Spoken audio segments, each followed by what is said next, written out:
y'all loosen up, because like I say, it's just a discussion and a conversation.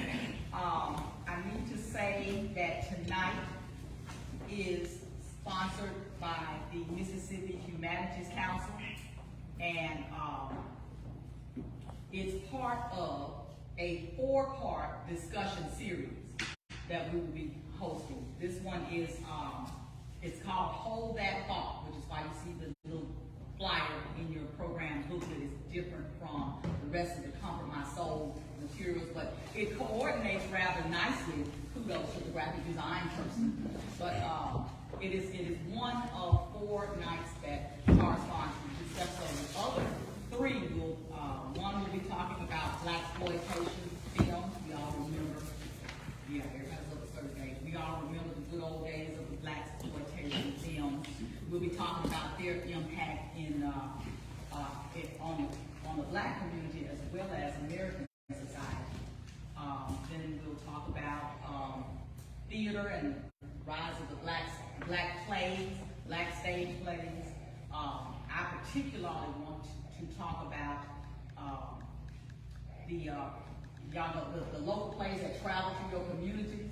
Mama, I Want to Sing, and Daddy, Why You Do Me So Bad, and all of those. And they just got really, really popular, and we want to just kind of talk about that. And hopefully it'll end up being the 4th installment will be about horror movies, African American portrayal in horror movies, how it has evolved, how it started, and that kind of thing.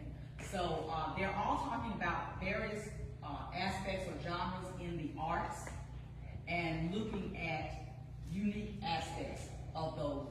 So y'all who love history, y'all who love culture, please come back, stay tuned to our Facebook and social media channels so that you'll know when those dates are set. Pretty much sure that the last Thursday in October, which is October 25th, will be the date for the horror movie. I mean, that's pretty much set, but I'm not sure what the dates for the other 2 will be.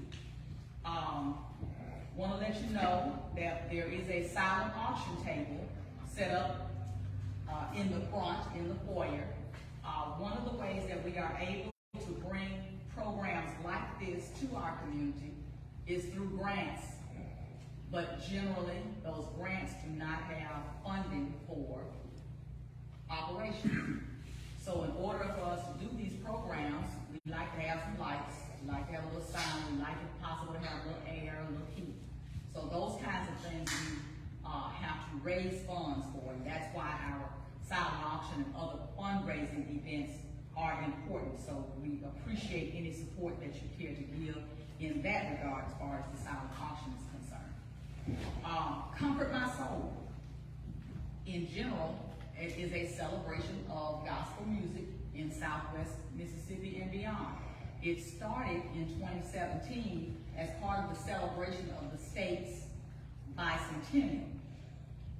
And so we thought we would explore gospel music as one of the central components of the culture of Mississippi as it evolved over 200 years, because you couldn't have evolved very well without gospel music. Probably, you know, without the blues, the case can be made for other forms, other art forms as well. We have, if you notice, there was a campaign. Mississippi has a lot of literary writers. We have singers, we have musicians, we have some of everything. Arts practically starts here in Mississippi. So why not celebrate the one that's near and dear to our hearts? Our passion here, my passion, Beverly Anderson, is for gospel music. And we talk about other kinds of music too. We just had our Lil Green Day celebration. It's a blues celebration. We also invite you to come to Claiborne County to celebrate that as well. So now, Hold That Thought Thursday. Comfort My Soul. We have our distinguished panel, and I'm not going to actually introduce them because A, I put their introduction in the book, learn a little bit about them there, but also I'm going to let them introduce themselves. And so what I'm going to do is introduce for you our distinguished moderator. And I want to take this opportunity to tell you that she is one of my personal heroes and she-roles and role models. she's well known. She is what you call mother to hundreds, countless students at Alcorn State University, because her late husband, Mr. Bernard Johnson, was over the ASU gospel choir for years, and I came through in the renegade years. And so she mothered many of the students who came to Alcorn and participated in the choir, which is affectionately known as Mama J to this day.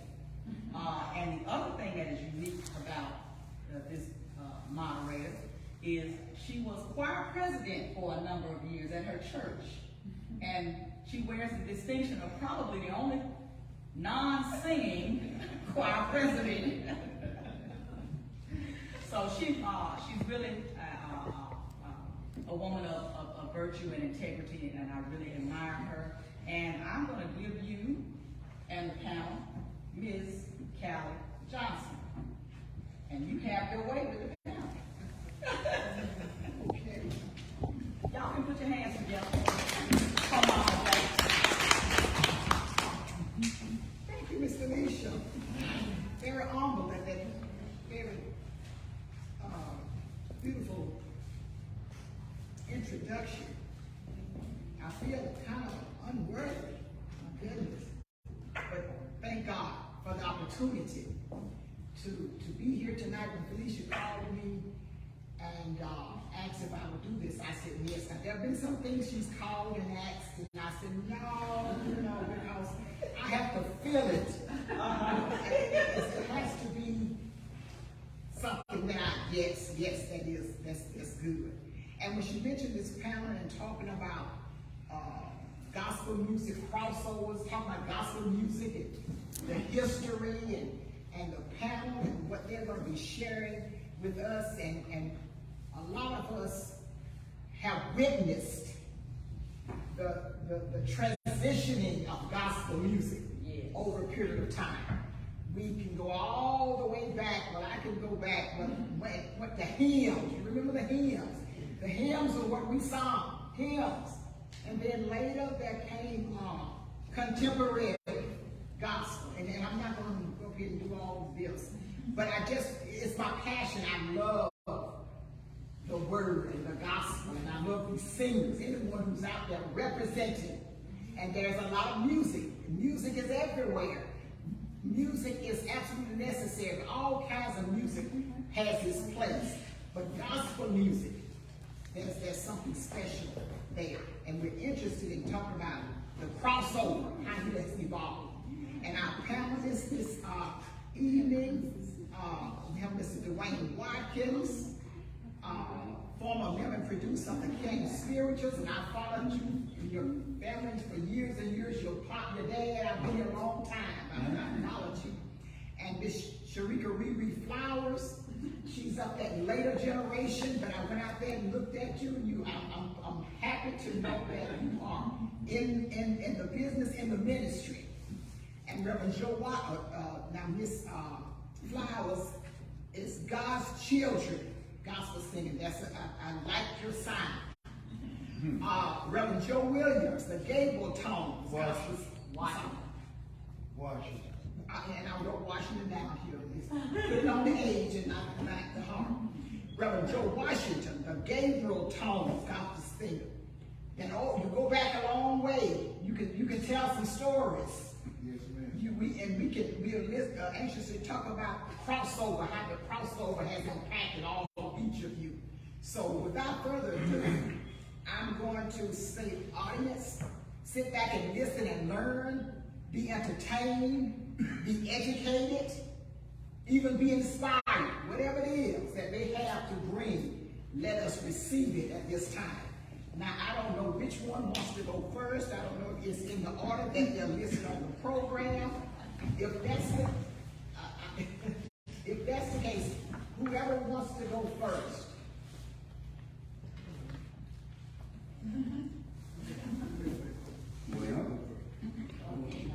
Okay. My name is Dwayne Watkins. All right. I was born in 1964. The same year Muhammad Ali knocked out Sonny Liston. And the same year the Beatles came to America Yeah, it's so much stuff. and began to change our musical culture forever. I guess I've been singing gospel all my life. I guess I came out of my mom's womb singing gospel. Of course, you know, my grandfather, I sang with him, so gospel music is well, I'm a Christian, and I've tried to live as a Christian all my life. And music, and that part of gospel music is what makes the difference for me. It's the Christianity, it's all of those promises and those commitments that I made to God that drives my spirituality in my music. That's why I sing. It's because of Jesus.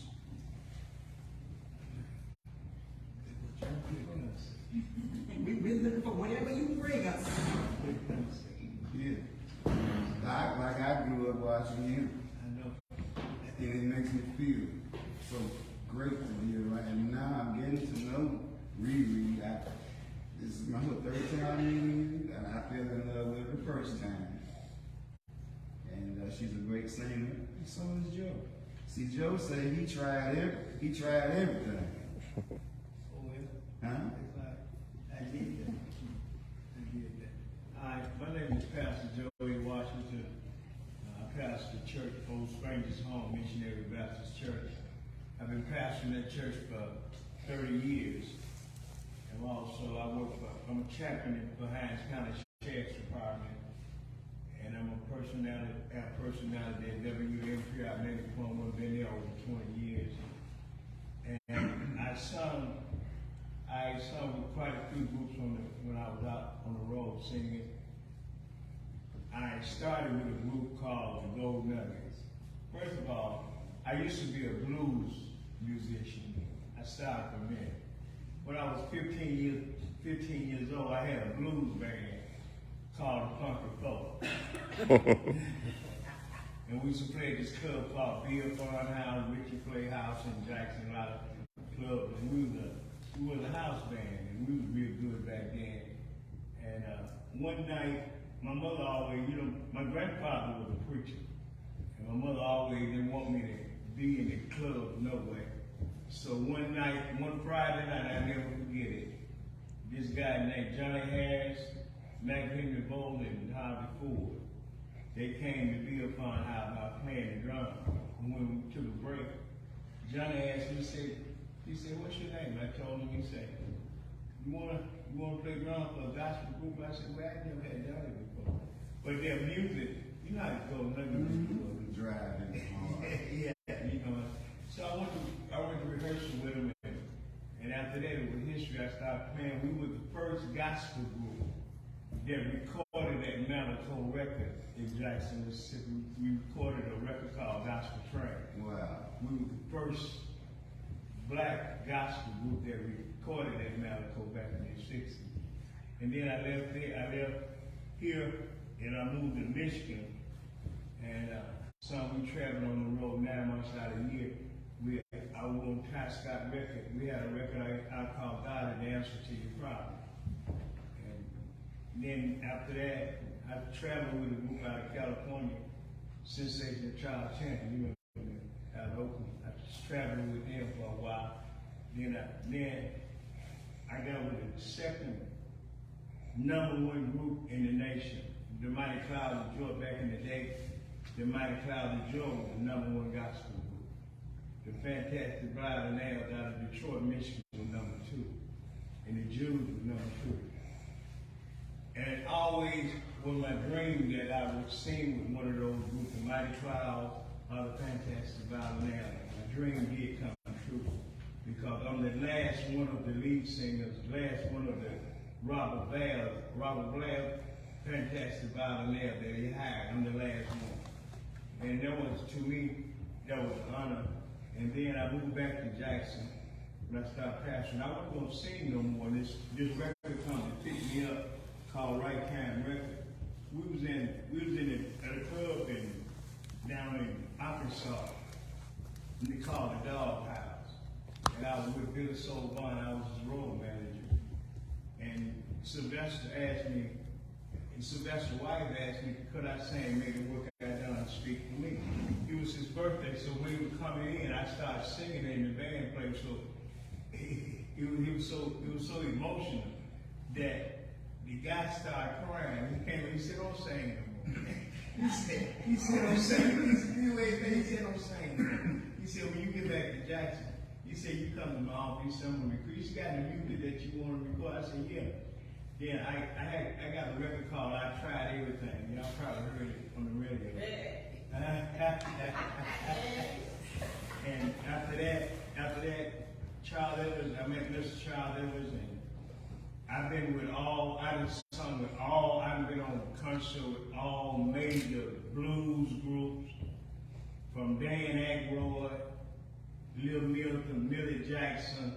I shared the stage with these people.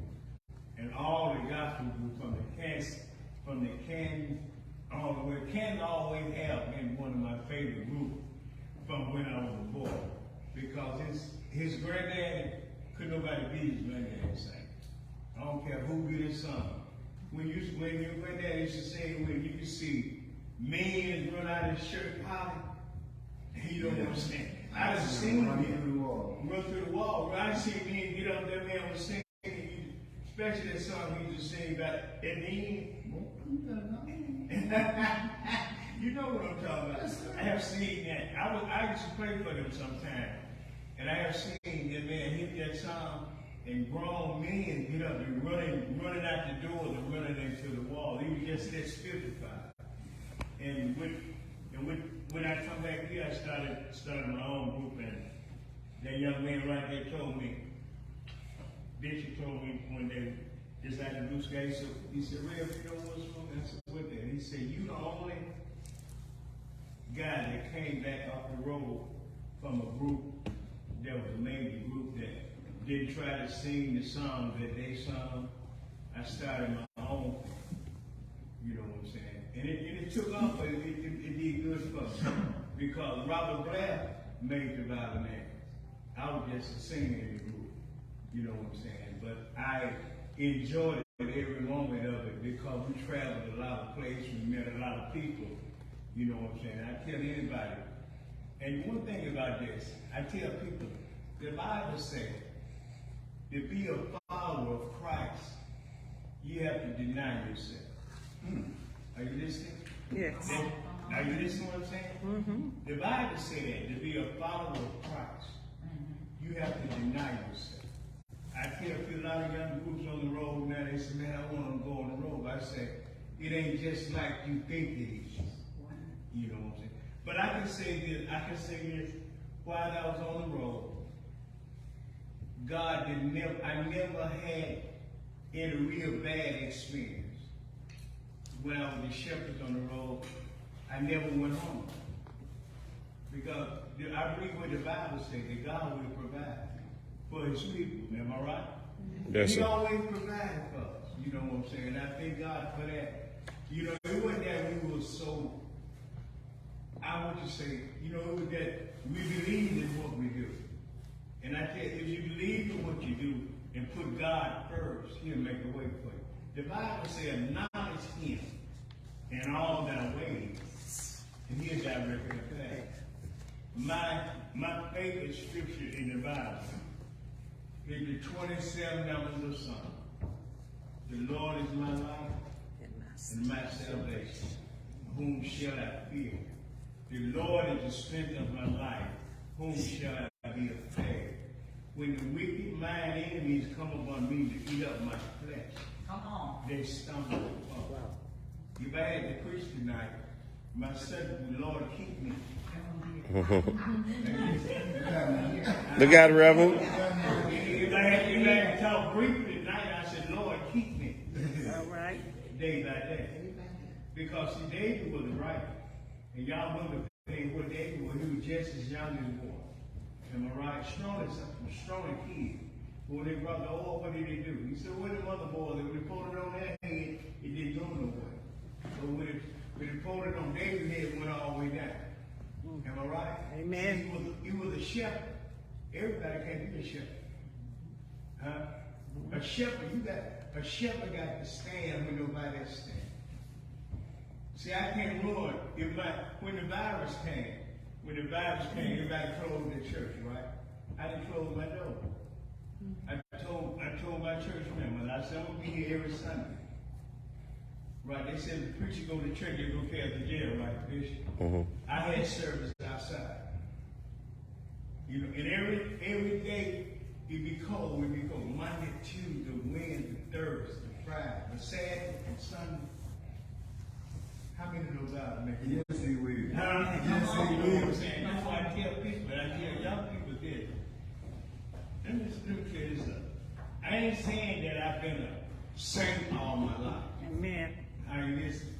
I got some skeletons in my closet now. All of us in here got something. Yes, sir. Am I right? Yes, sir. Right.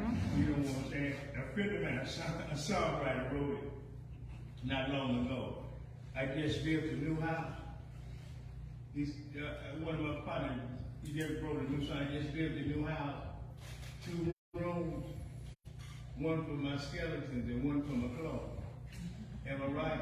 And he said the one for my skeleton is bigger than the one for my clothes. Well, How you listen? Ain't no man perfect, no woman perfect, ain't nobody perfect but the Father. I don't point my fingers at everybody and say what you do. But I got things I do too. Am I right? Now I like to say this. Before I turn over to the sister. You got a beautiful group. My wife loves you, but yeah, she always talk about you and the children. Yeah, and I said any group, any person in this gospel field is different now than it used to be. You know what I'm saying? that's something I want to ask you. Okay. Is it okay? Yeah. Let's let the Spirit have this way. Now, Okay, get Riri in there. my cousin owns a pool hall Okay. in East Canton. Okay. And they be playing the blues and dancing, drinking, everything in there. Man, when your song come on, that gospel thing you do, I tried everything. they don't stop dancing. They will stop there. No. They put a sing in You enjoy it. there, having a good time. And I think this is what you were referring It's to crossover. earlier, yeah. That's crossing over if there's any I such brought it to the thing. gospel field. Before I came to gospel field, I brought the crossover to the gospel field. Had my bishop right there. I tried everything. When I first started singing that, guess what they said, sister? You sang the blues in the church. That's the first thing you sing. Child ever said. Told the guys on the blues and on the gospel, he said, play that record every day. He said, because it's true. I tried drinking. I tried gambling. I tried midnight rambling. I couldn't find nothing better than serving God. When I came in here, what else could I do? I did all these things. He didn't do no good for me. But when I found him, are you listening? Yes, He sir. blessed me. This is how I tell people how I get a blessing. I had a heart attack in 2011. If I could take my shirt off, you don't see no cuts on me. God healed me. I stayed in the hospital Friday, Saturday, and Sunday. Monday evening, I got out of the hospital. Monday night, I was in church doing a revival. And I ain't stopped singing.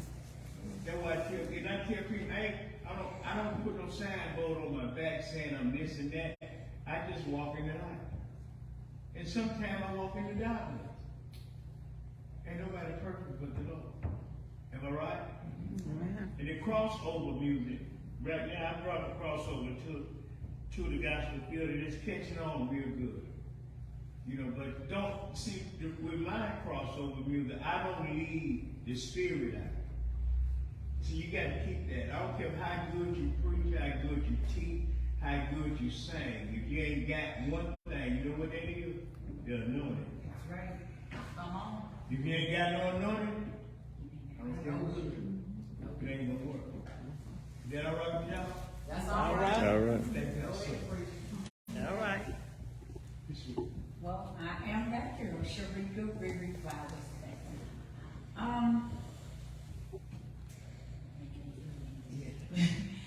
Chanel, Sharika Riri Flowers. I sing, I got 6 children. I started out singing with my mom and my sister. Did I like it? No. I was the main leader. And it's like I was made to sing. I didn't, so I felt like Michael Jackson. But I didn't sing, I got a book. I'm like, y'all want to do this. It's not for me, it's for y'all. And so, hey, I started liking it. So I started singing. And when I got grown, I quit. I said, I'm not doing this no more. So when I had children, I got 6 of them, 4 boys and 2 girls. All of them sing. I moved to Tupelo, Mississippi, and I started singing with my cousins. And I overheard my children in the room singing, and I said, hey, come here, y'all. I'm thinking it's a radio, but it was not. So I said, come here. They came in the room. I said, I bet y'all can't do it again. And so they did it again. I said, you know, if y'all start singing, y'all not stay at home no more. I said, so do y'all want to start singing? They said, yes. Okay, they started singing. I moved from Tupelo back to Memphis. And I'm the baby of 10. Moved back to Memphis, and children started singing. We won 3 showcases. The first one was the North Carolina Eagle. And then we won the BKLR. I heard from a person behind the scenes, they said, y'all won first place. I said, what is the prize? And so they told me. I said, can we take 2nd place? I said, because what they're giving away, we just won it in North Carolina. I said, so I'd rather not be greedy and give that to somebody else, and we'll take 2nd place. So we went from there, we went to the, which one is being Atlanta? Managers and promoters. Managers and promoters. Yeah, we went there, we won first place there. From there, at the time that we was doing these showcases, no one knew that I was going with 6 months without lights, living off a generator and a kerosene heater. No one knew that our house, well, they knew our house caught fire, but they didn't know I was 2 months homeless. I was living in my truck, and I was just going back and forth. They call us, we go. Somehow God made a way so we could get clothes and stuff to go win these showcases. And so we went. Won all these showcases, and then it's like the bookings start coming, left and right. The bookings start coming because we was down here. And we went from here to here. And I'm still this humble girl. I don't think I'm more than nobody else. But we went from there to here. And I'm talking about, to this day, we get bookings like more than some of the major groups get. Man, my itinerary is swung. So, me doing this and by my kids liking what they do, I won't stop. And I told the ones that, absolutely, I told the ones that did not want to do it, I won't make you do something that you don't want to do. Because I was made to do it. Right. So if you don't want to sing, I'm not going to make you sing. One don't want to sing, and that girl can sing. She don't want to do it, so I don't make her do it. But whenever she get ready and she feels like that she want to sing, I'm not going to tell her no. I tell her, come on. Yeah. She's still my child, and if you want to sing, hey, come on, you can sing. But I've learned a lesson throughout this gospel journey. And it ain't easy. Hello? Oh, God, it's not easy. It's not easy at all. I had record labels wanting to sign us. People asking, why you don't sign? I said, I'm an independent artist. They said, but you could be way higher than that. You could win a Dove, you could win a Grammy, you could win a Stellar. And I'm like, but those trophies don't validate who I am. I'm like, you're absolutely right. I can win all of those. But from the record labels that want me, I'm not willing to give up 100% of nothing that God gave me. I'm not willing to me, that's selling my soul to the devil. I'm not willing to give up all of my rights to something that I wrote. I don't sing nobody else's music. I sing my own, I write it. So I'm not willing to give up all of that and then leave a contract and still you stuck with my music. You're making millions off of me while I'm stuck with nothing. So, and I'm not willing to, I understand because I'm a woman, they 35 look right upstairs and you can feed me anything, you know, and I'm just saying you can feed me anything and I latch on to it, I buy it. No, I'm not willing to give up everything that I have to just to say I want to get on the charts and say I want a Dove, I want a Grammy, I want an Oscar. No, because it's much more to that to me than anything. Because me winning all this stuff, whose soul did I save? Who got delivered? Who got set free? I'm not out here just to be winning a trophy. I'm out here to, if y'all can see the messages that I get from the God's Children page, I've got so many messages. We thank you for your ministry. You helped me. I was about to commit suicide. I get those kind of messages. Because of you, I was healed. I was on the verge of giving up, but because of you and your children, y'all helped me keep going. And that's what I sing for. Me too. I don't sing for trophies. I don't sing, if I win them, I win them. But I don't sing to be way up here. Because if everybody is way up here, who's going to be down here to minister to these people? Amen. That's what I'm trying to tell you. Come on here.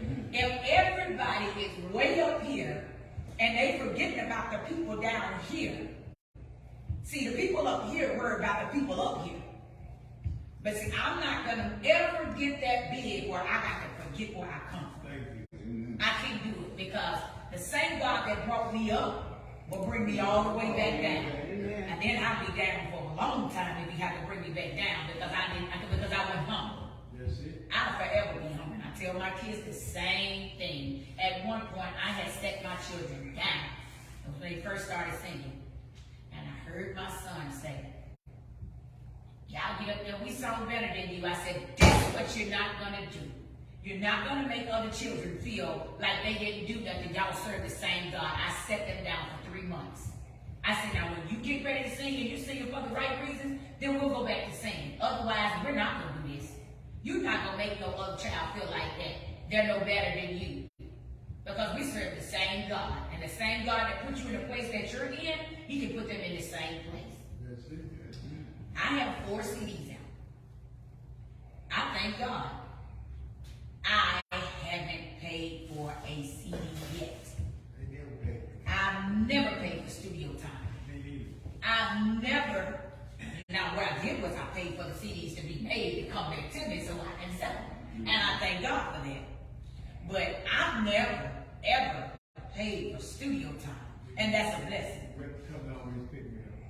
See, if I get the right one, I might sign. But they talk about 100%, I ain't gonna pay you.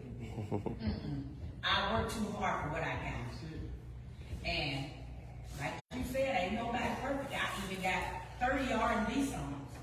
Clean music.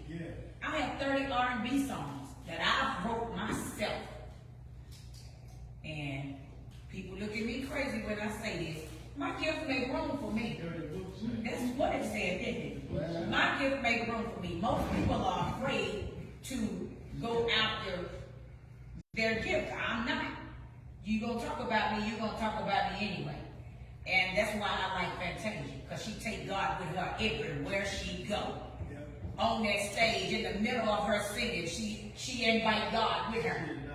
Absolutely. And that's why I like Fantasia. But me, I refuse to make other groups feel like they're no more than me. That I'm better than them. No, we're on the same level. We serve the same God, then, hey, we're on the same level. The big bunch of big time people, and then I got to be like this, and I'm uncomfortable. And I can't be myself. I got to change who I am just to be in y'all clique. I gotta change who I am just to, no, I can do it. I can't do it, I won't do it, I refuse to do it. If I can't be me, then I don't want to be nobody. That's it. I love people, I love people. Yes, That, crazy if, about me. listen, I'm in love with myself. I love me some Riri. You hear me? I do. Like I'm in love with myself. Some people call me vain. Hey, call me vain all you want. I am a woman. If I don't think I'm pretty, ain't nobody gonna think I'm pretty. Thank you. If I don't think the most of myself, ain't nobody else gonna think the most of me. So I refuse. I can't settle for less. I can't sell my soul to record labels. That's after everything I got, then I'm stuck. I owe you 2 more CDs. Baby, what am I getting out this deal? I'm not prospering. I'm making you rich while I'm over here being a fool for you.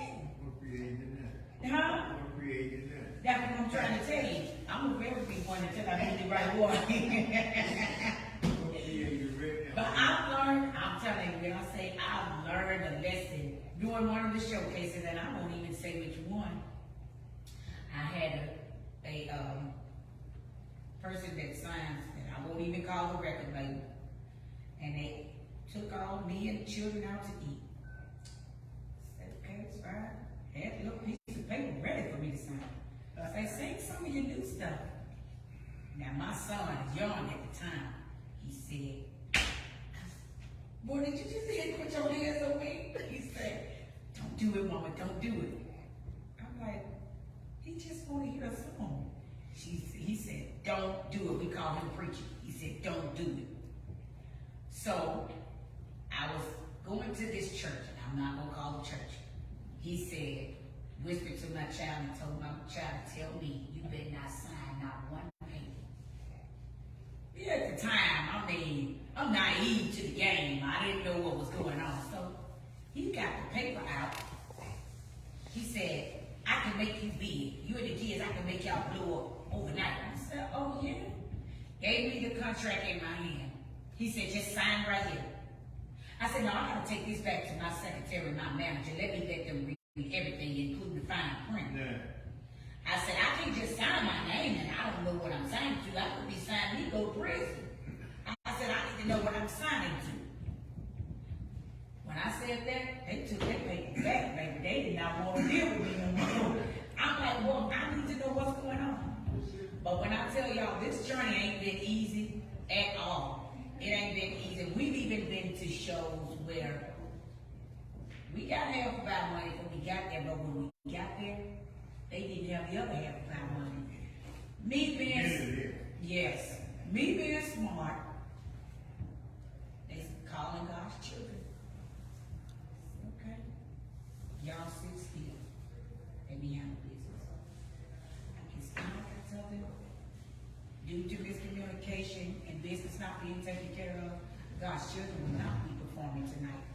Now, if they can take care of business, then we can do this show. But I can be here trying to wonder and figure out how we're going to get back home. We 10, 11 hours, 12 hours from home. And I can't be up here trying to figure out how we going to get back home. I got all these babies on the road with me. No, we're not going to do that. The lady talked about me, and I didn't mind. But I wasn't going to sing without the other half of my money. I mean, I had to play smart.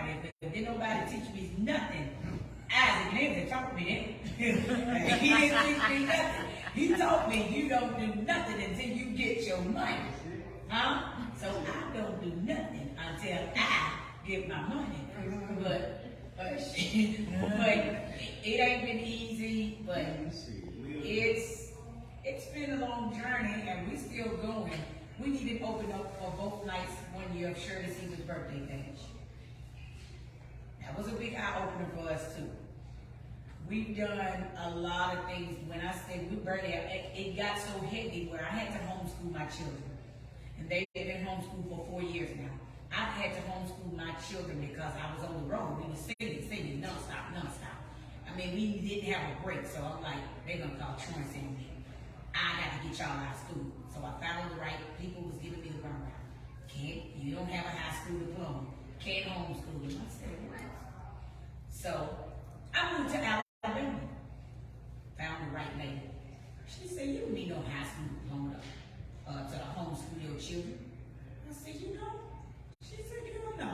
You pay this fee, you buy their books, you make sure they turn this work in on time, and your kids are, I said, okay. So that's what I did. My kids been homeschooled for 4 years. And I thank God because I travel too much. They really don't have time to be in school. It's like we will get calls. Isaac can tell you, we get calls. And that's my old manager. We get calls and I'm like, okay, y'all, we gotta go do a Thursday, Friday, and Saturday, but y'all gotta go to school. And I go to the school and try to talk to the guidance counselor, try to talk to the principal. It's like, no, we're not gonna be able to let them keep doing these many days. I said, I need to take them out of school.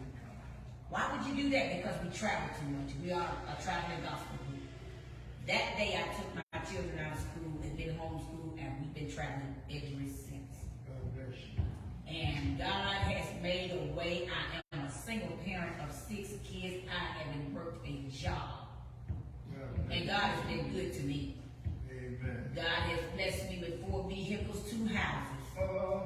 I mean, and getting ready to open up my first restaurant, P's and T's Wings. Come on now. When people put their mouth on me, I don't mind. Y'all just set me up and elevate my blessings to get them to me quicker. Yes, So sir. I'm not mad at you because you talk about me, because you helping God help me. What you say? So Who gonna be cooking at the Reed's? the reason I did it, Reeds and Teas, because I have a son. I'm Reed, he's T. And he has seizures. Okay. And he'll have like 8 sometimes in a row. And he can't work. He has a doctor's statement from the doctor. He cannot work. So in order for him to work, I had to get me my own business. So when you gonna work, you ain't not gonna, I didn't no man say you can't work and make you feel less and you gotta depend on somebody. So that's what made me open up my own, where he loves to cook. And he has his own lawn service. So he loves to cook and he mow grass, and hey, that's what I do. Yes. And see, and I just wanted to make sure wings would be still rolling when you was on the road. In case I want to stop by, I just wanted to make sure they're still rolling. we get to that point already. But God has really been good to me and my children, God's children. I don't have to want for nothing. I don't have to ask nobody for nothing. Everything I've ever needed and wanted, God has provided for me. And I can't do nothing but thank him. I'm talking about, if he don't do nothing else, he done enough. I'm telling you. I asked him to humble me. You got to do that. Um, And I knew you did. I knew you grew up when you grew up. I know. you have to talk to the Lord. Yes, sir. You have to have a relationship. Absolutely. A working, intimate relationship is what I have. And one day I was writing a song. I said, Lord, I don't want to dislike nobody. I don't want to be jealous of anybody or envious of anybody or angry, mad. So I said, Lord, will you? So I started out with, Lord, is the way to the throne. That's how I started. Okay. Teach me how to love and respect everybody. What I want you to do is humble me. And he did it. He'll do it. Because I've been singing since I was a baby. And actually, I think I had what you call the Michael Jackson syndrome for a long time. And what I mean is, Pop wouldn't let me do nothing. Well, he didn't just make me sing, but he wouldn't let me play on the football team. No. He wouldn't let me join the band. He wouldn't let me play sports. So You want to play guitar? he wanted me to play guitar. Yeah, you know guitar. Yeah, you know, Dad, could I go rehearse with the choir tonight? You know, he probably had more reasons than that. But those sacrifices that the gospel gospel singers make. I think people overlook it a lot, the sacrifices we make in our lives to do what we do. Your kids, first of all, your kids, they're making a major sacrifice because you're gone. Now, you can keep your kids in the summertime, when they're not in school, but when they're in school, you have to be going on the road a lot trying to tell a dying world that Jesus is alive and well. But I'm just thankful today, though, that all 4 of my kids love me. God has worked this situation here out. My children tell me all the time, Dad, please stop apologizing. We good. I love gospel music. And I missed all those school days. Like you said, I withdrew myself from college because after 3 withdrawals, you're going to get suspended anyway. So I remember my first airplane trip. I had to fly to meet the conspirators in Louisville, Kentucky, because I had a test. Trying to take a college exam. I went to Hines, y'all. Hines Junior. But still, though, I probably would make those same sacrifices again because I have friends of mine that I went to school with that has told me, walked up to me and told me, Dwayne, I was on crack. I was fixing to commit suicide, and I heard you sing Rise Above It All. And so when people come and tell you your work is saving their lives, and that's serious. My choir director, when I was a kid, sang in the choir with my grandma's choir. He's the one. My choir director. Yeah. When I was a baby, is the one who told me, Dwayne. Yeah. I was on crack. I was strung out, and I was getting ready to commit suicide until I heard you say, my friends may press me down. That's it. And so from that point on, anyone who questions the Lord, anyone who questions me as to whether I should be a singer or whether I should be a lead singer, or the question this is when one of mine is, when people are being healed, I'm doing what I'm supposed to do. Can I get a witness here? Come on, Doc. Can I give you a witness here? Yes, sir. Yes. Can I give you a sir? Oh, yeah, man. I tell with quartet music now, I tell a lot of young guys, a lot of young folks now, they don't, all this they think is real, they just play. Right. They come on stage, looking at the camera, tennis shoes on, pants, knees out of the pants. You know what I'm saying? Pants down on their butt. You're in front of people, man. You both set some kind of example, man. I come from the old school. I'm 70 years old. I grew up from the old school. Even the Temptations, my favorite rock and roll group was the Manhattan. Never favorite was Manhattan. And my favorite main man was James Brown.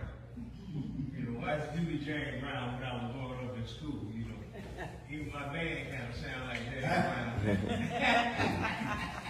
It's like, it's in me, I grew up on it. But I tell a lot of guys, now y'all come on stage, man, you come on stage like you've been playing basketball. And you see them, you shot in the week, you know what I'm saying? It don't make no sense. You can't buy you some nice clothes or something, you making money. I had to get on my son about that. I said, this way you gonna dress, you ain't got to play tonight, because we can sing with or without me. Yeah, man. But you will not play in these jeans. Man, you come on stage, look, if these people come in here and pay for us to sing, right? If we come on there looking on stage looking like bomb, you know what they're gonna say when they go home? They sung real good, but they were ragged. Am I right? Yeah. Your first impression, I learned that long year, your first impression, salespeople, even a job, When you go on a job, my mom used to tell me, she said, George, she said, when you go to the job, come here, let me add this blue jeans. Let me add this shirt. Go down there and tell little Bob to cut your hair. You know what I'm saying? You know what I'm saying? Shine your shoes. Right now, I shine my shoes every day. Because the more that I'm wearing, I'm going to shine my boots that I wear to work every day. I shine these boots. If I can get my wife tells me sometimes, she say, why you shining the boots when you finna go out to the horse barn? You know, I say, I might see somebody before I get to the horse barn. You know, by me being a cop and being a pastor, I might get a phone call anytime. You know what I'm saying? I need you to come to the hospital. I need you to come pray for me. You may come. So when I leave home, I try to look a little decent in case y'all call me. You know what I'm saying? When I get there, you know what? When I get there, I won't be looking so bad. Y'all call me leaving the horse barn, but I still got some clean clothes on. Are you listening? Does that make sense? And cleanliness is godliness, ain't it? Yes, sir. Okay, that's what Mother told me. Are you listening? Clean, and then what the book says? You know, and I tell a lot of people, a lot of sickness is because your body ain't clean. Am I right? Well, A lot of sickness come on people because their body ain't clean. You know, your body ain't clean, your mind ain't clean. Am I right? And then your heart ain't clean. Talk that. Am I right? Yes, sir. Hey, preacher, can I address something? Can I address one thing? Yeah. This is one that nobody wants to touch much. And it's the part of being a gospel singer as it relates to dealing with females. Yeah. Now, I remember our first time touring out in Nevada, in California. It was kind of rough because we didn't have any hit records yet. But we wanted to get to California. And so we made it there, but it was hard on us. Struggling. Yeah. Struggling up that West Coast. So, well, I remember I was broke. Me and a couple more of the guys, well, we suffered. So we called the girls back home, you know, hey, sweetheart, did you Western Union us some money, baby, please? Yeah, we would do that. And so we get in the van, Pop, the Lord showed up and blessed us today, Pop. Look, Pop, Lord and blessed us with some money, Pop. We ain't broke no more. Pop would be like, not put God in it. God. Don't put God in it. Nah. That's what he said. He told the whole band, look, guys, don't fool yourself. Nah, don't put God in there. Do not put God nowhere in there, because God ain't no way a woman taking care of a man, no kind of way. I just thought I'd say that. I don't know whether we're being taught that these days anymore, but that's the way Pop Watkins was. Can I address that? The Bible say that. The Bible, I guess I've been about me being a preacher for so long. I always look at the book. The book said a man don't take care of his wife. He worships an infidel. I'm scared to look up there in the encyclopedia. You ever did? That's what the book said, am I right? He said if a man don't take care of his wife, he worships an infidel. And I think a man should take care of his family. You know what I'm saying? I've been married to my wife 35 years and never had no problem. You know, like God said, well, man, me and my wife separated. Me and my wife ain't never separated. The house big enough, you got 3 bedroom house. It's big enough, she get mad, she go to another room. Huh? Right, what about that? You know what I mean? Why am I arguing fuss at you for a call? When you fuss and call names, if I call you some names, every time you see me, I got something nasty to say to you. When I come through the door, you ain't even want to see me. I wouldn't be in the house. See what kind of thing, see what I'm saying? See, I'm like, I have worked on a job and I have seen guys, man, I don't want to go wrong. What man don't want to go wrong? Am I right? You understand? A lot of Yes, sir. It always be the men though. It be the women. I know I'm just saying about me. I'm using it because there ain't no woman. I'm using it as a man from a man point of view. Am I right, sir? Absolutely. Am I right? I have seen guys, when they get out work, they run to their car to get home, right? Some guys, they stay, man, slow around, man, I don't want to go home. You know what I'm saying? But I tell black men this, y'all see I'm jet black. I'm jet black. You know what I'm saying? I tell black men this. The Bible says, if a man marry a woman, the Bible says you're supposed to love your wife as God loves the church. That's it, And the wife should respect her husband. I tell a lot of young people when I counsel them, I say that anytime your girlfriend, your wife, or whatever stop respecting you, the party's over. It's over with. When she stopped respecting you, because remember what I said the scripture said, the wife supposed to what? Respect her husband. So evidently, if she respects him, she gonna love him. Am I right? So if she don't respect him, she don't love him. Do that make sense? Do that make sense, women? Yes, sir. Huh? And when she stopped respecting you, you just wouldn't get your little hobo bag of me because it's over. You know what I mean? And then you crying, jumping off the bridge, or killing yourself, just going and wrapping his clothes up in the garbage bag and going down the road. You know what? Whether she respects me or love me or not. Yeah. There's one thing that's not going to happen in my relationship. What's that? I'm not going to sing or minister for Jesus arguing with nobody. You went there arguing. Yeah, I'm not fixing to be arguing with nobody on my way to minister the gospel. Oh, No, sir. good. I got a wife like that. I can say this. God gave it to me. I don't have no. I ain't never, out of the years we been there, I ain't ever heard my wife curse. You know, she come up in that kind of family with a dad that was a deacon in church, a mother in the church. If I say something, in the y'all, you know what I'm saying, bro. You know, I might say something crazy now.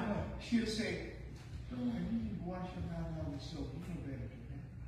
You know what I'm saying? This, I ain't saying she's perfect, but she's perfect for me. Wow. That's All right. If she's perfect for me, she might not be perfect for nobody else, but she's perfect for me. That's what I'm talking You know what about. I'm saying? When I was away, I told her, I said, baby, I got to go down to Lindsay, with Bishop Lindsay down for Gibson Thursday. She said, what time you leave? What time you got back? I said, we got to be down there about 6. My wife worked for state. She said, well, what time you coming back? I said, I don't know. Lindsay might keep me down there all night.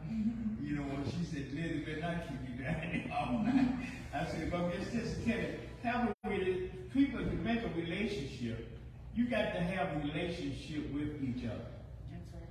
You got to be a friend too. So she's my friend and my wife. That's right. Do anybody understand it? Yes, sir. How many been married a long time? 30. Okay, you understand what I'm talking about, right? And see, I tell you, why is gonna say that? You know how y'all is sometimes. My shoe might be in the floor. Joe, what them shoes doing in the floor? Attention. She wants some attention. That's right. She wants some attention. The shoe been there for 2 days, but the day you want to all of a sudden, what them shoes doing in the floor today? You know what I'm saying? I said, okay, baby, I'll do it. I said, baby, I'll do it. I just kick them over there, baby. No, I want them back to the floor. Okay, baby, I just don't get them back to the floor, put them over there. But after I do that, she okay. Right. But she just wants some attention at that time. You know how you women do. You know y'all want attention. Am I right? That's right. Say yeah. Y'all say yeah, girl. Y'all know y'all want attention sometimes. Am I right? Thank you so much. Because there may be some questions from the audience. Okay. We have been thoroughly informed, enlightened, Thank you. taught, some entertainment, and it's been great. Now, are there any questions from the audience? You all have covered so much. It's like we know you. We know you, and I appreciate that. I appreciate that, and I see God. That's what God is saying. Thank you so much. And what I'm seeing and feeling is that what you are doing is more than your business. This is your ministry. And that's what makes the difference. It's your ministry. And we give God the glory for that. Are there any questions from the audience to any of the panelists? Can I say this? Okay. Thank you, Ms. Rose. Thank you for sewing the buttons on my coat. Y'all give her a great big hand. She sewed my buttons back on my coat. Thank you so much. Now there was A question? Yes, sir. yes. This is David and the question. I'm Reverend out of the Chambers. Yes, sir. I have a fiancé, Pastor Ross, Okay. Okay. A lady wife transitioned on a tragic accident. And, I had trying to move on after 5 years. And her and I got together and, she has 2 kids and I have one that's 5 out of mine. Question to you all is, if you have a child in a relationship, you bring the child in a relationship and that other person brings the child in a relationship, okay? And your primary is your child first, right? Right. And her, to me, her primary should be her child first. If you give time to your child and your mate feel as though that she needs all that time more than giving time to your child, okay? What do y'all feeling about that? Well, I'd say this. When we're raised with a marriage like that, I had a stepfather, right? Okay. When he come in, my mother let us know. He said, this your stepfather, but he your dad. Because he paid the bills here, and he buy the food here, and he take care of us. He said, I want me, my sister, and my brother. I want y'all to respect him as your father. And we did it. You know what I'm saying? Because back then, parents didn't play. And then I always tell parents this, if you got a child, if you go on with a man or the woman got a child, tell the child, he ain't your daddy, but he provides. Do that make sense? Yes, sir. Come on with it. Am I right? I tell he provides for us. So don't disrespect him. If the parent let the child disrespect him, she ain't told her nothing. Am I right?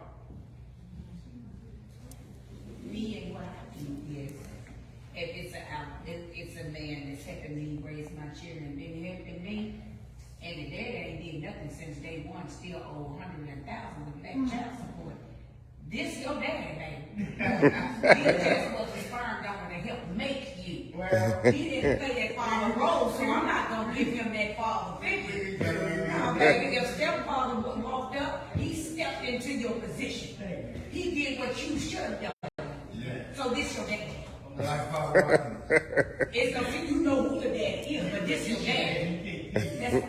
And I tell people, You can't call your real dad asking for 2 cents. I talk to a lot of families like that, especially young couples now. Young couples now, I talk to a lot of young couples like that. Like you was talking with, you were married to your wife to death do y'all part. Absolutely. Okay. You met another lady. Right. Okay, she have a child. She has 2 and I have 1. Okay. Evidently, I tell people this, if you love the woman, you love the children. Absolutely. Agree. Because my mama used to say the cat go with the cat. Right. Am I right? Yeah. Does that make sense? I'm from the old school, you know. But you say the cat go with the cat. If you love the woman, you're going to love the child. And then I tell people this, the child should respect you, and she should make sure they respect you. And if you can't respect him, it's what work my nerve. You got a child that don't want an outside parent, but your own parent ain't doing nothing. But then you got your hand out to this parent, this step parent that's here. How do you want me to give you something you can't even respect me? Go ask your daddy that you say I'm not. I think he has a stake. But it's not the child. It's your mother. It's your mate. Oh. It makes you feel as though that you give your child more attention than you give it to me. Okay. When you're dealing with a kid like 13, 14, 15, or 13, 14-year-old kid. Right. All right. My saying is that, you know, and I'm just saying who I am. If you love me more than you love your children, I have a problem with that. Right. Okay. If I love you more than I love my own child, to me that's a problem. That's right. Because relationship can end, the children are still there. You can go on, I can go on, the children still in the picture. You know what I'm saying? So sometimes it makes the child feel, most of the time when you instead of the children run to see how you doing, they run back real quick. They want to see mom, see the dad, go back and play. But if the child running there and you give them a bad vibe, now the child feels uncomfortable now. And if the child feels uncomfortable, it makes you feel uncomfortable. You know what I'm saying? Right. Y'all see the picture? Yes. Yeah. So, you know, so we try to, I pray on and try to deal with all of that, you know, and give her a ample amount of time to choose. But the child is a child. Right. It's a train the child up in the way to go. You're right. If I'm a train the child up in the way to go, I'm going to do that, and rather than you still being my mate. You know, now the children, it's not a problem with the children at all. The children respect. It's her. Yeah. I'm trying to see her, I'm just speaking in general. Okay, well, can I answer that? Yes, ma'am. He has a mother of 6. I ain't gonna love now man more than I love my child. I'm just me. I'm gonna love you equally. I'm gonna love you just as much as I love my child. But you ain't gonna get no more love than my child gets, because I'm not gonna neglect my child just to have a man. It may be a difference, but I'm not gonna love you. I'm gonna love y'all the same. It's gonna be equal love in my house. I'm not gonna make my child feel uncomfortable, and I'm not gonna make you feel uncomfortable. Y'all gonna get the same love. And if I see that there's a problem, I'm gonna pull both of y'all together. What's the problem? What's going on? Work it out. Yeah, we're gonna talk about this. What's going on? What you don't like that he doing, what you don't like that he's doing. We're gonna talk about this thing, and we get to the point where whoever I'm with don't want to talk and don't want to talk this over, then baby, you don't need to be with me, because I talk about my problems, and especially if it's going on in my house, we gonna talk. And when we get to that point where we can't talk, we don't need each other. And then being two pastors, two preachers in the same house, and that is a perfect matter. You know, if I'm in music, I play music, I'm a professional music player. Lately, Honey Jackson, quite a few do my ear in the percussion field. You know, this person's keyboardist, and she sang like Aretha Frank. She got a voice and she can sing as well, preach well. You know, that's a perfect thing. People never know what you got on that side. That's right. You don't know what's going on inside. That's one that y'all pay that time. I tell everybody this: marriage is what you make it. You know, when marriage is what you make it. You know, see. Like I told the guy, I said, when you first married, she was built like a Coca-Cola bottle. You know? When you first married, she was built like a Coca-Cola bottle. Hair hanging down the back. Yeah. But as time got old, as time progressive, right?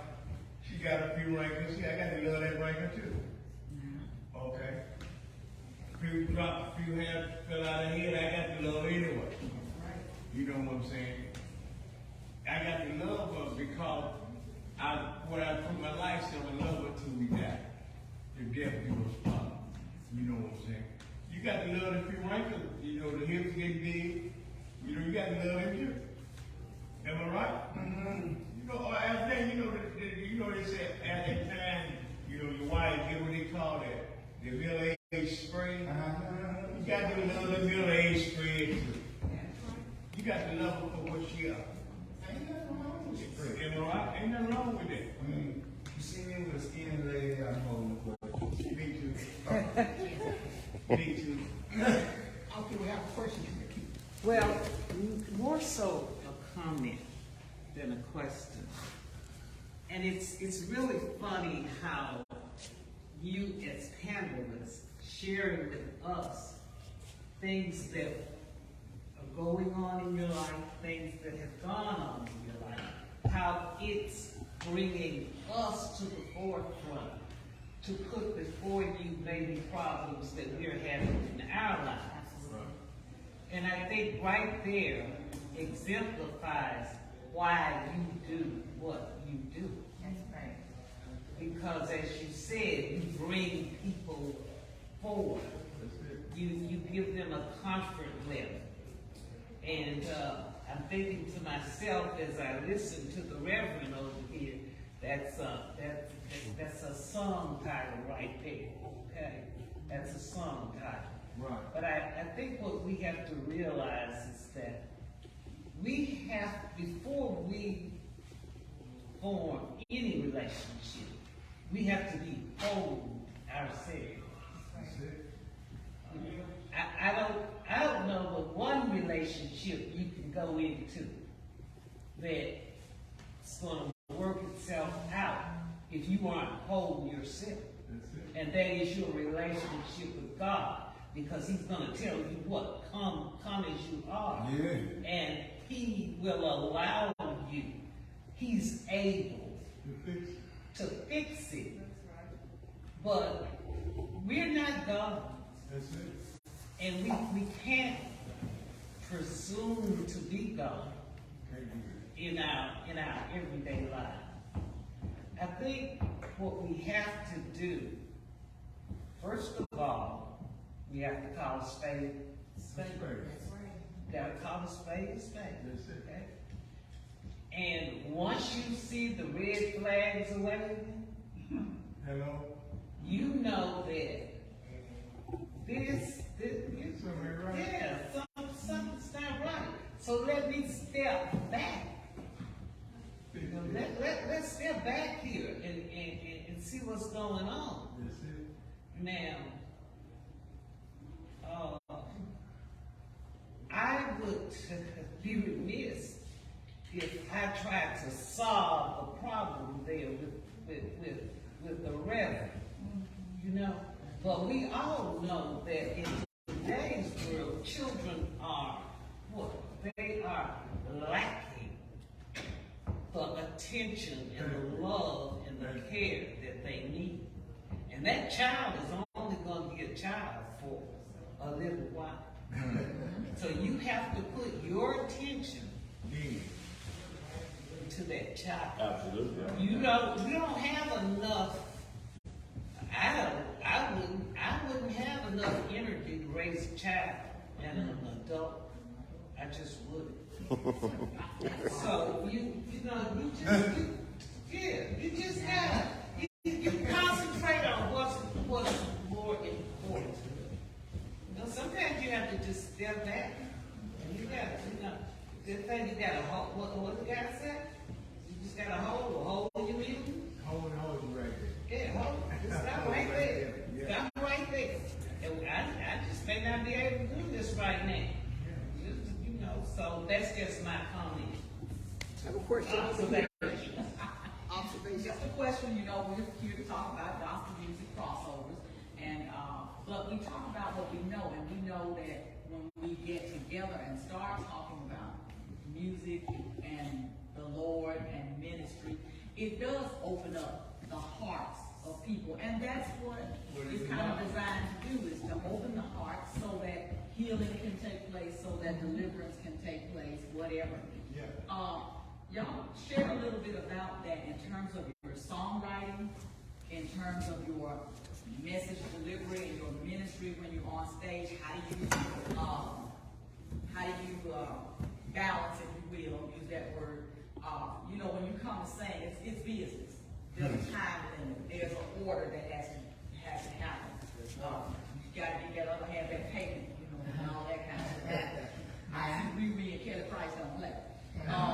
Shirley sees either. Come on now.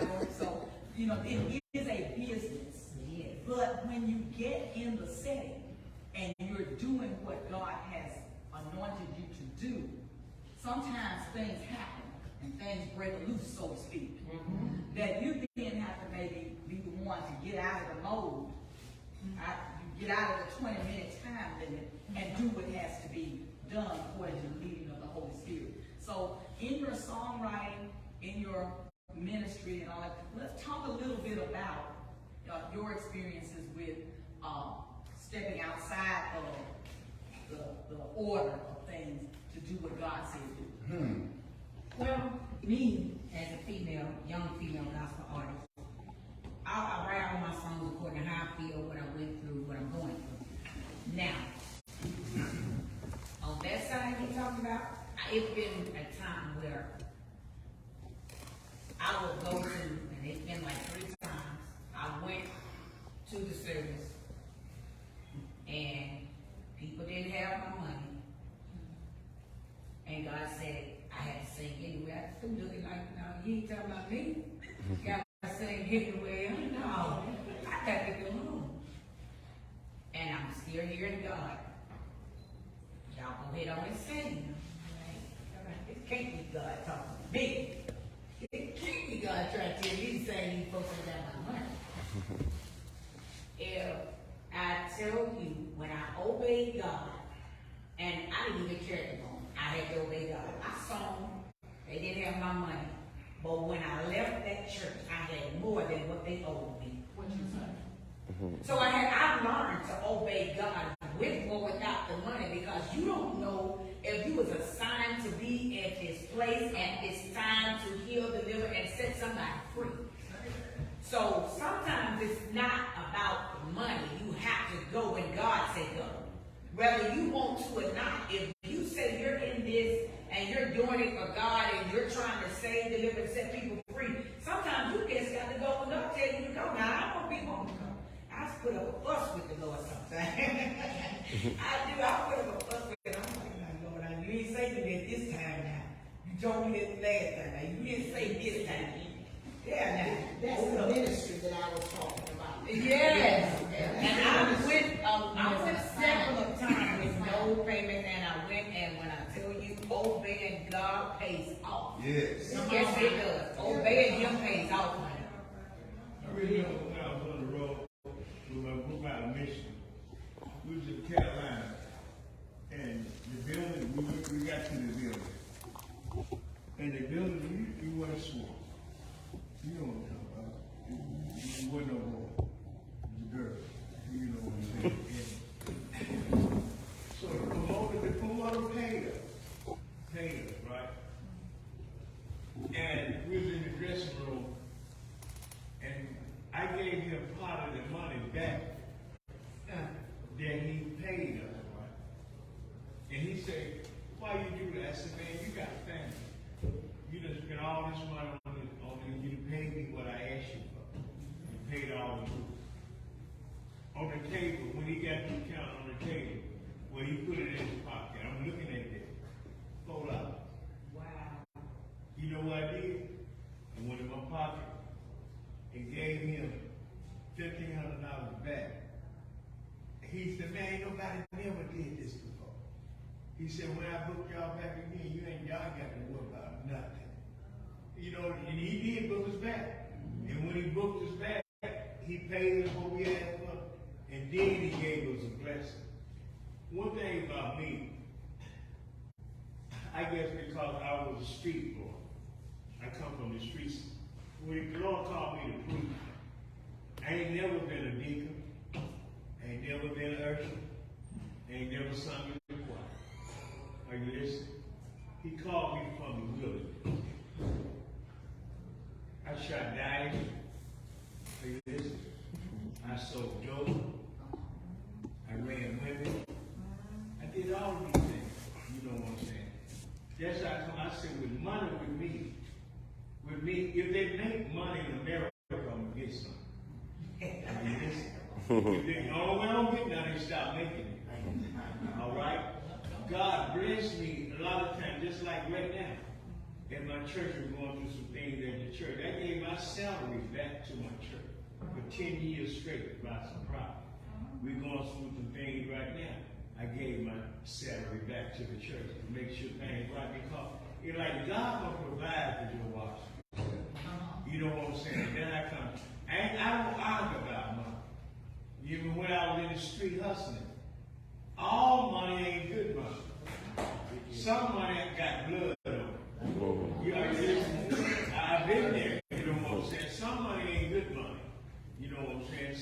And if you do, this is what I say, if you do what you're supposed to do for God, He's going to provide. I promise He's going to provide for you. Then I had been to concerts and I've been to concert. I was in Houston, Texas. We on stage. The building packed. Jam packed. Then I'm watching the promoter walk out the door on stage. Yeah, I can't get through if I'm on stage, right? I see him walking out the door. You know, so when we come on stage, I went back to check up. The guy said, man, he gone. But this is at this thing. The guy had a twin brother. I'm thinking I'm talking to the promoter, but this is twin. He said, man, that ain't me, that's my brother. I said, man, you need to get your brother back here for you can't get it business. You know what I'm saying? You know what I'm saying? He said, well, man, he's gone for it. But we come from Houston and didn't get no money. You know what I'm saying? But when I go somewhere to sing, I'm going to have a knot in my pocket when I go. I'm going to be able to get me and whoever go with me back home. And we going to eat, and we going to sleep. We going to enjoy. I said, but I'm saying, what I'm saying about, see that thing about money, and people put money before everything. And money ain't everything. Sometimes, I have asked, people ask me now, well, especially when it comes to preaching, they say, how much you charge me to come do the revival? I said, what? I said, I'm not trying to get it there, whatever you give me. Because God, he told me, when God sent me to preach, he said, go wash without shoes on your feet, clothes on your back. He said, I'm going to provide for you. And if I bring you to old strangers home preaching, don't you know I'm going to take care of you? I ain't going to bring you up there and it'll give you nothing. I'm going to take care of you like I'm supposed to take care of you. If you come to my congregation and did what they're supposed to do, I'm going in my pocket.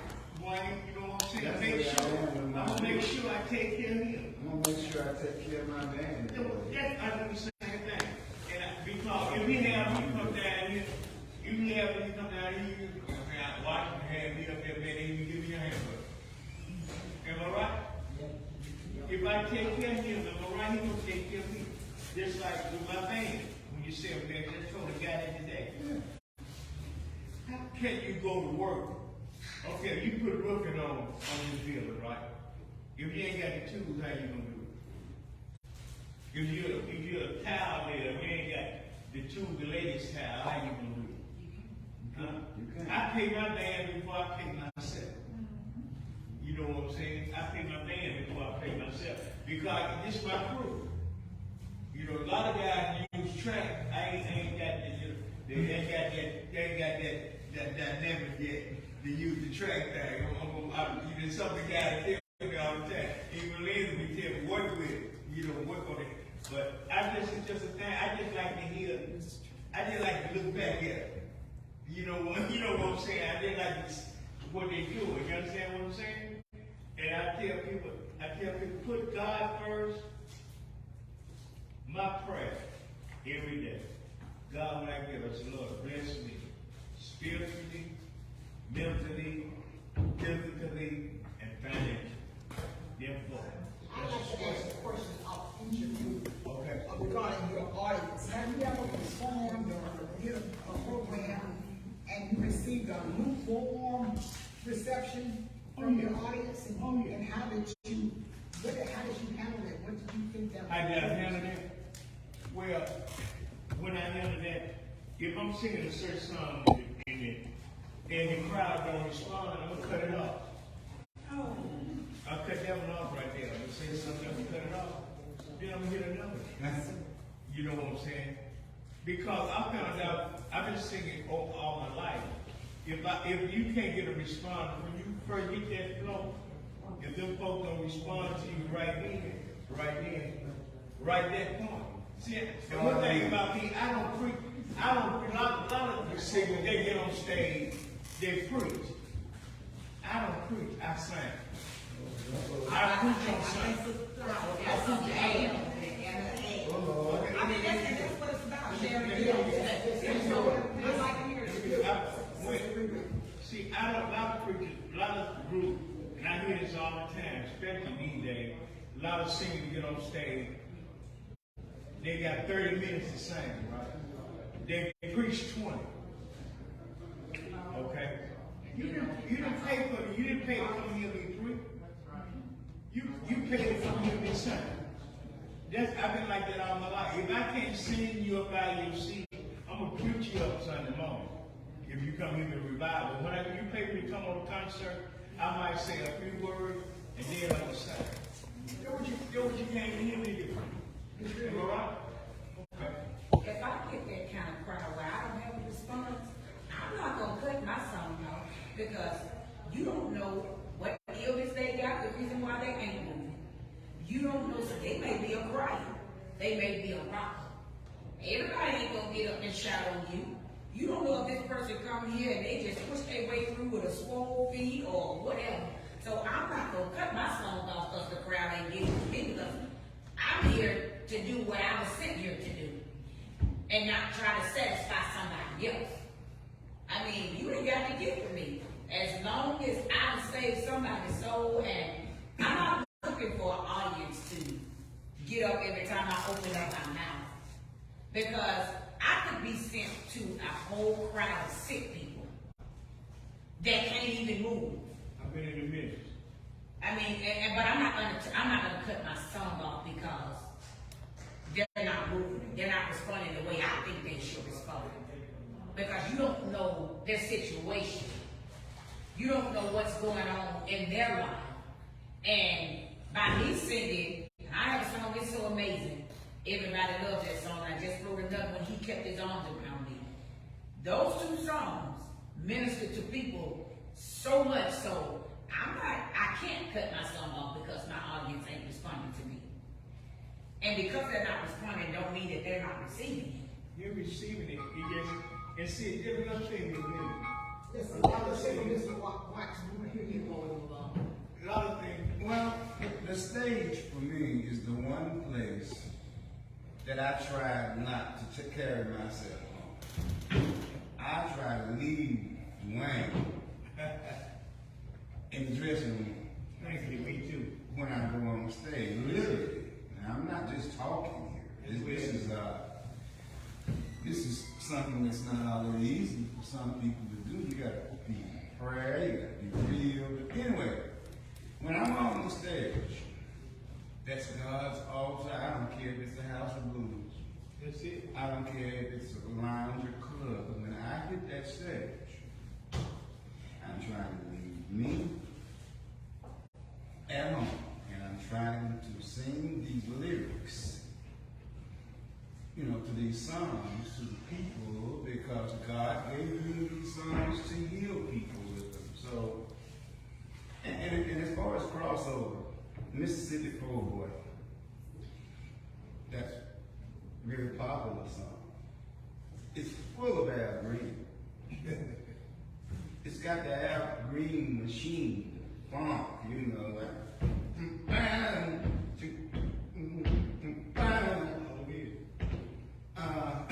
And many other songs, like when I write, a lot of songs I write, like Luther Vandross has a song called So Amazing to Be Loved. I wrote a song called All on His Own.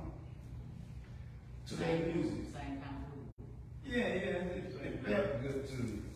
But now, one problem I do have, I have a problem with anybody telling me that I can't sing gospel on their stage. Because I like blues. And I like rock and roll. I put it in our music all the time. But now for somebody to tell me, Dwayne, I'd like for you to come do a party for me, but you can't sing no gospel. I'm told that quite often. What do you think about that? I'm taking the Lord with me everywhere. I know that's right. I know that's right. I remember, I have shared the stage with a lot of blues singers, right? I've been in New York, and I've been on the stage with Lil Milk and Bobby Bland, B.B. King, Al, all of these people. And when I get up, the guy said, why don't you sing the blues? I say, why would I sing the blues? I get the same response from singing the gospel that you get singing the blues. I have been in the club, packed, in Canton, right there at the Tigers? no, at the Mason Hall. You know, right there by the school. Yeah, oh. We were singing one night, one Friday night, I never forget it. The lady in the party was sitting in the back. And when I started singing, ma'am, she got up and started shouting. In the club. The guy said, why'd she do that? I said, if it's in you, I don't care where you at. It coming out of you. And she was shouting, you know, when she shouted, and she realized what she had done, I said, leave her alone. You know, leave her alone. Leave that lady, she enjoys. See, when I get on stage on big concerts, a lot of times, I be doing the gospel on the blues concert. First thing I said, let me see the hand of everybody out here belong to somebody's church.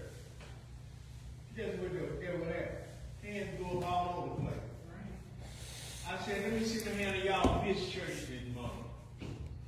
They raised their hand and said, y'all ain't missed it, because that's why I'm here. I'm going to get to you. You know what I'm saying? And that's what I do. I tell people, if it's in you, whatever the guy that I say, man, how you get up on stage, man, and sing at the blues concert? And you sing God. I say, just like they get up and sing the blues, I get up and sing, I got a good God in me. And if I can make you feel it there, you know I'm gonna make you feel it in church. You know what I'm saying? And that's what I do. I sing in a dog fight. If I ain't gonna sing the blues, I'm gonna sing the gospel. If you can say, you know what, come sing in the line car. I'm coming to sing. I'm gonna bring a band and sing, and I'm gonna sing God's word. You know, and I can sing the blues. You know, but I know my music is blues. You know, but I don't sing it. You know, like this. Like I told you, I brought the crossover.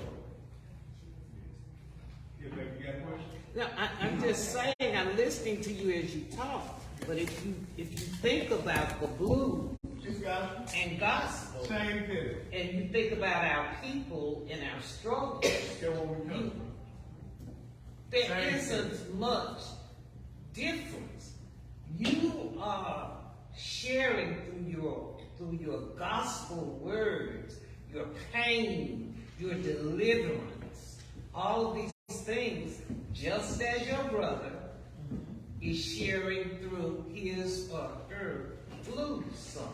Right. It's the yet do I marvel, you know, Conte Cullins says, you know, how we as a people, yet do I marvel at this curious thing to make a poet black and bid him sing. I know So what I do. that's what that's all it is. One can't put down Yeah. the other. Now, of course, when you get into the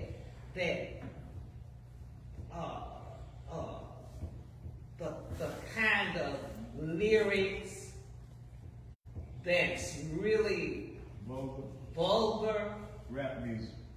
you know, but you got some blues with some vulgar. You got some Billy blues. Jackson was one. Yeah, that has gotten vulgar, and it talks about things really vulgar. That's evolution. That's the evolution. That's the evolution of. It's the same thing with your singing. You know, with crossover, contemporary. You know, they say the same. They might say the same words over and over and over and over, and stay there for 15 minutes singing that song. Don't get into that. But you don't have a story. You don't have a feeling for That's it. it. No feeling. Okay? But whereas the old gospel lyrics is going to take you from point A to point B to point C. Point E. Which is the growth Right. that God expects. Long time ago, when the slavery, the black folk used to sing hymn, like they said, meet me downside of the river. Okay, they be telling one another that we gonna meet at the river in the morning. You know what I'm saying? But the white folk didn't know what they were saying. That's what the hymn guys communicate back in the day. You know, it get late in the evening. You know what I'm saying? And the sun is going down. You know, they meet me down at the river in the morning. What? All the meals will be at the river. And you know, they talk about what they're gonna do. You know what I'm saying? All years ago. That's how you communicate in the field. And they can hear, you know, in the field they hear way across the road. You know, that's how they communicate when they go to a meeting. They know what they're gonna talk about when they get there, because they already said we're gonna be downside the river. If I can, and I know it's about time to wrap, even though I'm taking my telephone away and I don't remember what time it is, but I know it's about time for us to begin to wind this conversation down. But when it's getting good, that's when it's time to shut it down, right? So I wanna express a thought, and I wanna allow each of our panelists to take a brief moment to, you guys have to say it again, each of our panelists take a brief moment to share your thought or your perspective on this. I've heard us this evening talking about the evolution of blues and gospel. And in 2017, we had a session that specifically talked about the origin of both of those kinds of music. And a lot of times we don't come to hear the education part. We make our own story up and tell it. But they both came from the same original music genre, and they evolved along different paths, because I'm going to express my pain, my joy, my whatever, differently than you're going to express yours. Do you think that in terms of that evolution, exposure to different voices, just what people normally do? I hear something you do and I incorporate it in mine, you hear something I do and you incorporate it. Do you think that there is a watering down of the gospel message because we incorporate things that are not strictly of God? Do you think that there is a watering down of the message because, do you see it in any way as compromising to, go along and get along? In order to attract the young people, I've got to have gospel raps. In order to keep the older crowd, I've got to have a little blues in my music because they like the way it sounds. If ultimately the message of gospel music is designed to lead people to Christ, there is one school of thought that says you need to meet people where they are and make it comfortable. And there's another school of thought that says this needs to be the message and y'all need to come from where you are to here. What do y'all think about that? That whole watering down, that whole compromise, is it becoming a melting pot that now you can't distinguish gospel from other types of music or what? What do y'all think? Closing comments, y'all.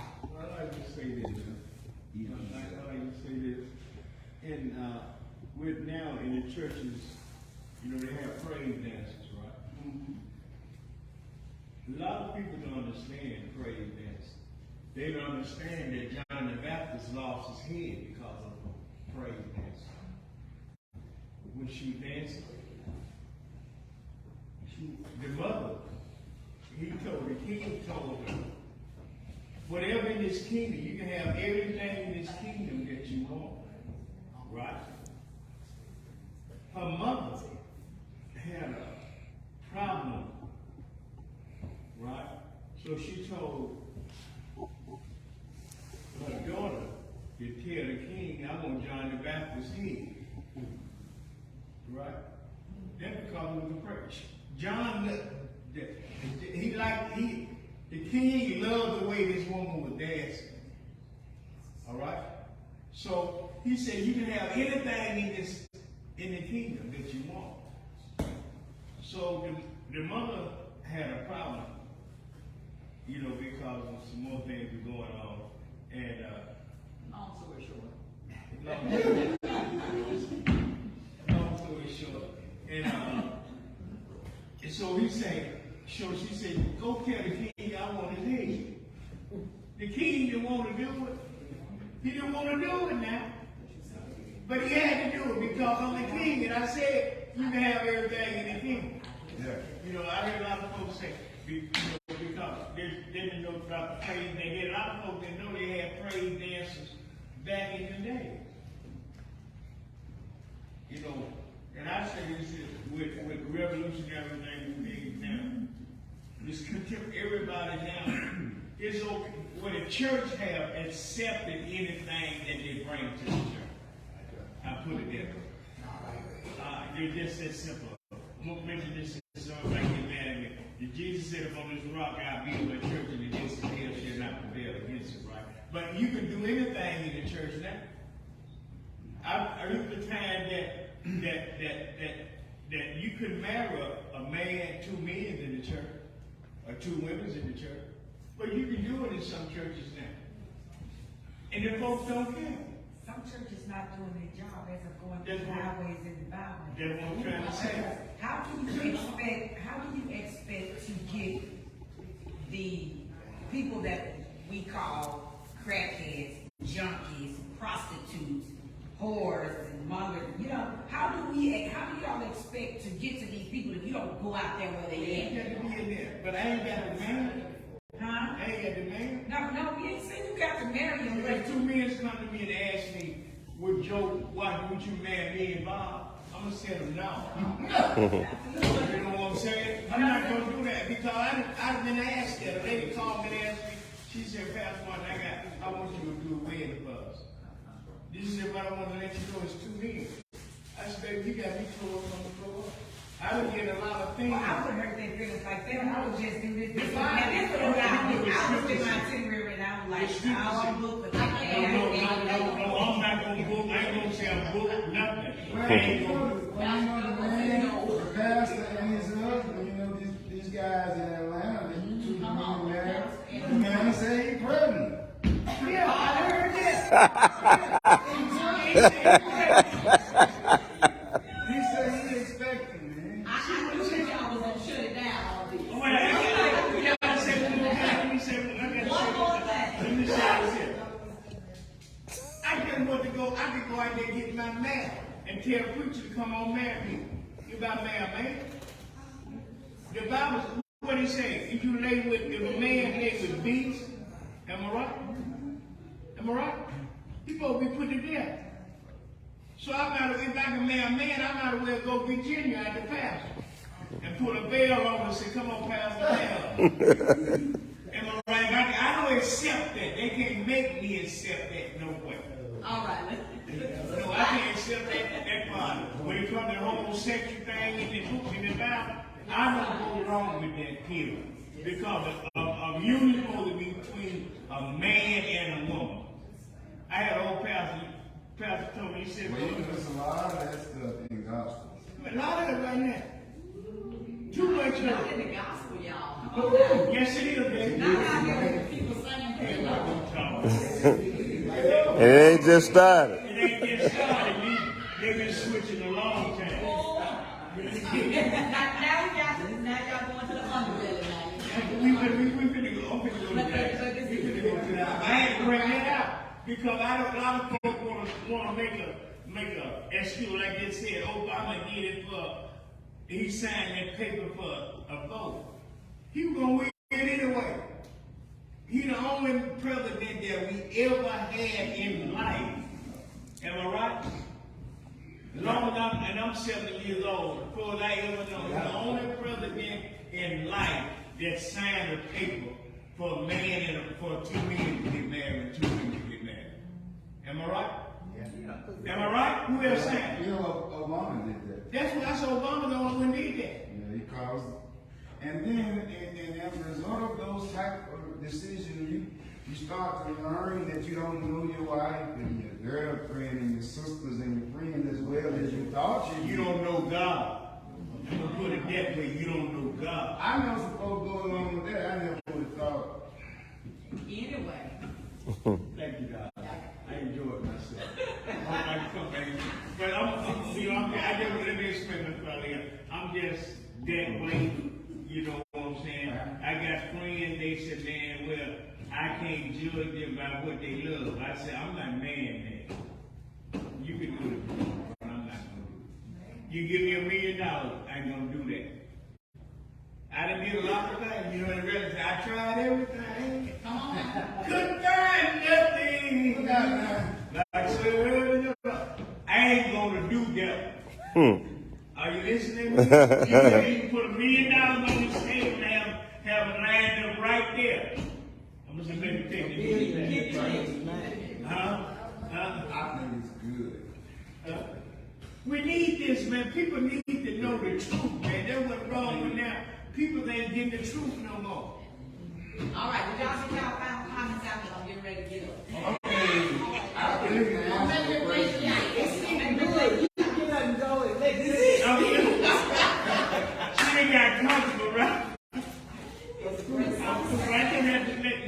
I just have to stand out on mine, man. You know, if I go to jail, put me in there. This has been a joy, but you got, you know, it has to end. It's an end on a high note. Okay. It's an end on a high note. It's been great. The audience has been entertained and informed and encouraged and just educated in everything. And whatever it is, we give God the glory. Yes, for it. Because it's all in His will. And I've enjoyed moderating the panel tonight. You all have been excellent. And I can see that God has His hands on your ministry. So I would say keep doing what you are doing and keep God in it. As long as God is in it, as long as He's heading you, it's going to be all right. All right. You're back now in the hands of Miss Felicia. Y'all know what to do. Yeah. Hey, can we get each one of them to sing a line or something? Since they all singing.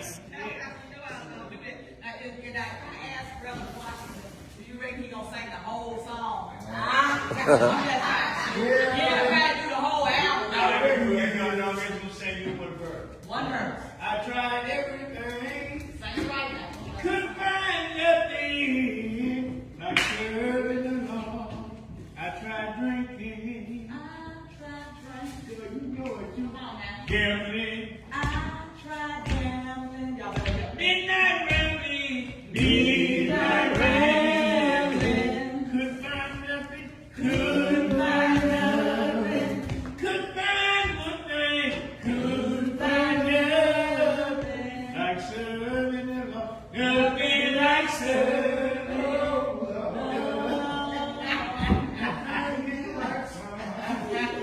Thank you. All right, come on, Sister Loud, come on. I hope it's the one I like. Yeah, I want to sing. I wasn't gonna say nothing about it. Sing a hymn then. Ask me not, oh gentle Savior, oh, hear my humble cry. While on others thou art called. Oh, land, do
early this morning. And it wasn't even round long clock. Yes. Anybody here knew who it was?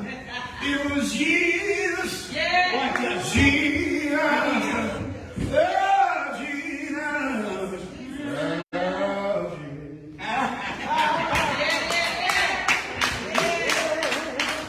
All right. Y'all put your hands together again. Come on. Now see, the Holy Ghost coming here, they won't leave. That's all right. That's all right. It's not Come y'all take it with you everywhere you go. My Lord. Now look, has this been a good program? Should all those things and facts have been in the house to hear this great insight that these wonderful panelists have shared this evening. So we want to do this again real soon, right? All right. And I know they have more to share, and they were just getting cranked up. They're just getting cranked up good.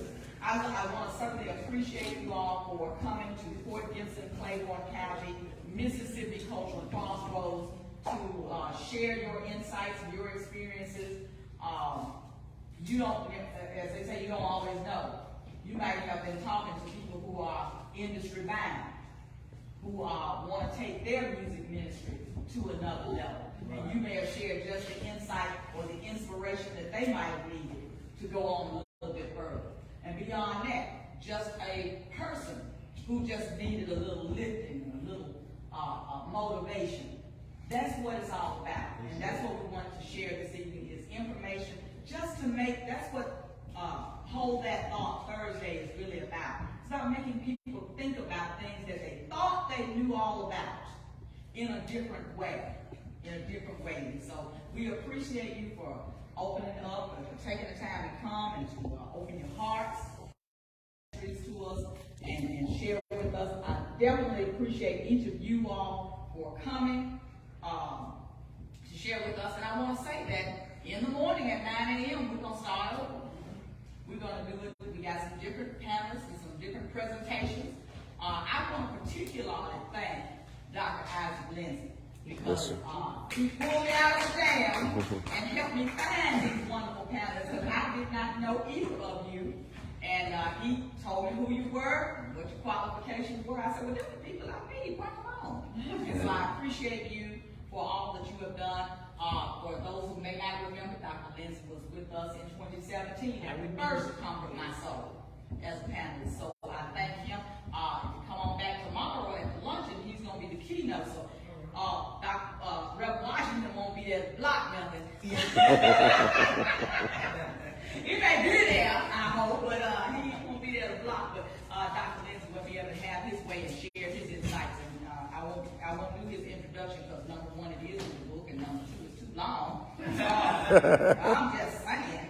But he does wear many hats, so he has a multitude of varied experiences that he can share. He can talk to us from any angle, any perspective, any one of our panels, any one of our subject matters.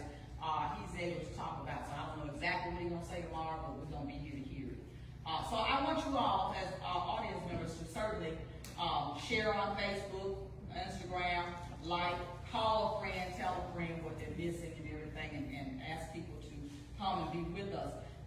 If you value having this kind of intellectual stimulation in your community, where you ain't got to drive to Pittsburgh, you ain't got to drive to Jackson, you ain't got to this. If you value that, we have to support it.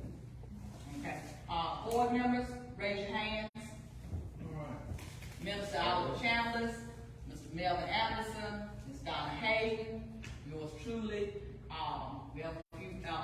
Ruth is gone. Ruth is gone, and Deborah just came in and checked some things. Okay, so my board members are on target. I appreciate that greatly. And if y'all tell me if I'm missing anything before we wrap it up. I think that's it. Just want to see. Appreciate the moderator. Give moderator a hand one more time. You all were very easy to moderate. Y'all came ready to go. You know, sometimes people show up and you say, well, tell us about your experiences as a gospel artist, and say, well, it's been really nice. Keeping it real, we're keeping it real. You know, so we appreciate y'all sharing from your heart. And I think if that is all, we will adjourn and say good night, good evening, and y'all come back. All right? Thank you so much.